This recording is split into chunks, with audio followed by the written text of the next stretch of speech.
নমস্কার বন্ধুরা, শ্রাবণের গল্পের ব্লগে তোমাদের সবাইকে স্বাগত জানাচ্ছি। এখন বাজে সকাল 6টা। আমরা এখন বেরিয়ে পড়েছি, যাচ্ছি। এখন কোথায় যাচ্ছি, কেন যাচ্ছি সবই জানতে পারবে।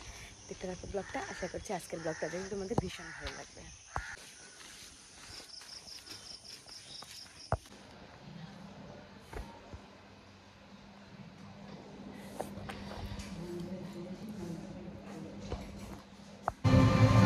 কাজ হয়ে গেছে, এখন বাড়ি থেকে যাবো। 7:30 বাজে, সকাল সকালে হয়ে গেছে। বাসটা পেয়ে গেলে চলে যেতে পারবো। চলো দেখো, সাথে সাথে এসে আমরা বাসও পেয়ে গেছি, বসেও পড়েছি। বা দেখা যায় কখন ছাড়ে, তাহলে আমরা তাড়াতাড়ি পৌঁছে যেতে পারবো। এখন বাড়িতে চলে আসলাম, প্রায় সকাল সকালই হয়ে গেছে। গেছিলাম বাবার রিপোর্ট করতে, তো আসলাম মোটামুটি সকাল সকাল হয়ে গেছে। আর এই দেখো বোন উঠে পড়েছে, উঠে সকালবেলা উঠেই নেল কাটার নিয়ে পড়েছে। এখন মোটামুটি বৃষ্টিটা একটু কমেছে, আর আমার পাশে ঘুম, অনেক সকাল ঘুম থেকে উঠেছি, তাই দেখি এখন একটু খাওয়া দাওয়া করে তারপরে ঘুমিয়ে পড়বো। ঘরে একটু শুয়েছিলাম, তার মধ্যে আসলো বোনের পার্সেল। জানি না এর মধ্যে কী আছে, ও কী নিয়েছে। তো চলো এবার খুলে দেখা যাক যে এর মধ্যে কী আছে। দেখো, এই জিন্সটা অর্ডার করেছে। আশা করছি পরলে ওকে ভালোই লাগবে, কালারটাও বেশ সুন্দর। এদিকে ঘরগুলো সব মুছে নিলাম। এখন মা দেখলাম খিচুড়ি করেছে। মা বললো যেহেতু বৃষ্টি পড়ছে বাইরে, সকাল সকাল খিচুড়ি করেছে, তো খিচুড়ির সাথে আমি এখন ডিম ভাজবো।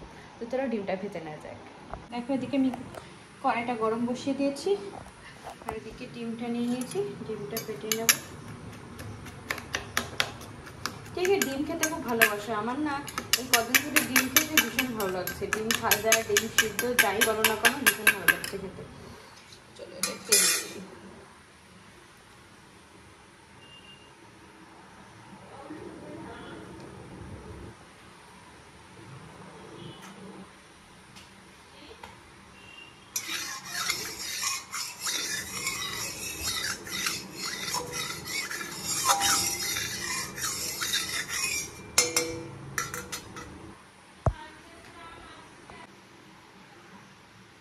চলো এবার ডিমটা দিয়ে দেওয়া যায়।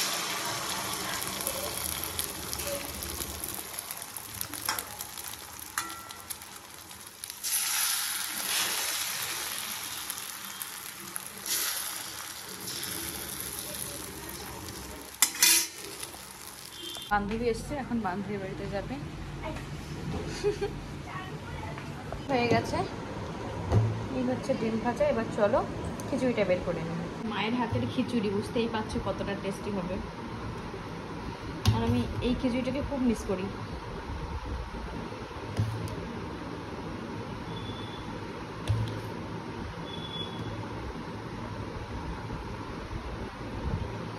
আর তোমাদের প্রথম থেকে জানো আমি আলু কতটা ভালোবাসি, যে আলু।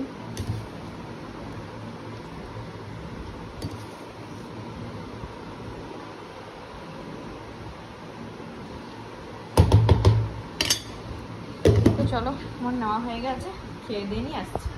বাজে 2:36, আর আমি এখন স্নান করে উঠলাম। মানে আমি সেই যে ঘুমিয়েছিলাম, তো ওকে বললাম এখন ঘুমাবো, সেই ঘুমিয়েছিলাম। আর 5-10 মিনিট হলো আমি ঘুম থেকে উঠে স্নান করে কেবল বসলাম। এখন খাওয়া দাওয়া করবো, তারপরে স্কুল থেকে আসলে আর খাওয়া দাওয়া করে আমার ড্রয়িং শেখানো আছে, একসাথে বেরিয়ে যাবো।